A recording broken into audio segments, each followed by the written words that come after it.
Have you heard of the Defenestration of Prague? No. Have you heard of the Defenestration of Prague? No. Have you heard of the Defenestration of Prague? No? No, I have not. The Defenestration of Prague was a vital point in the history of the world, so over the next few minutes, sit back, relax, and learn about the most important event in European history. Europe, 1555. The Peace of Augsburg has just settled major religious disputes within the Holy Roman Empire. The prince of each region was now allowed to choose either Lutheranism or Catholicism as their religion for his people. The Catholic Habsburgs ruled over the Kingdom of Bohemia, but did not enforce Catholicism on their subjects. Skip ahead to 1609. The King of Bohemia, Rudolph II, started increasing Protestant rights until the rest of his family viewed him unfit to rule and gave charge to Matthias, his younger brother. Matthias continued to exercise religious toleration across Bohemia, essentially setting up a Protestant Bohemian state church.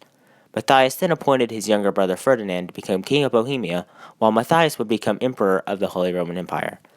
Ferdinand, however, was very pro-Catholic and ended some Protestant churches in Bohemia.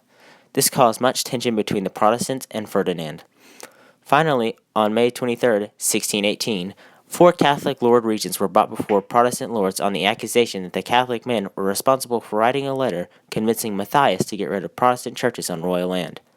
2 of the Catholic men were let go, but the remaining 2 were not, and they eventually claimed responsibility for the letter.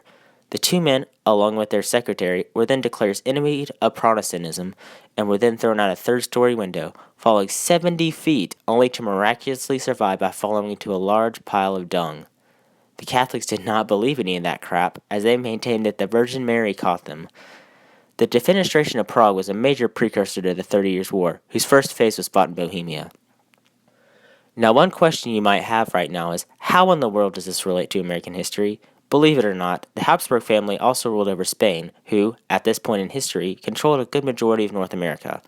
After the Defenestration of Prague and the 30 Years' War, the Habsburgs' power started to decline, which meant that the American territory they owned was lost to the United States in the Adams-Onis Treaty in 1821.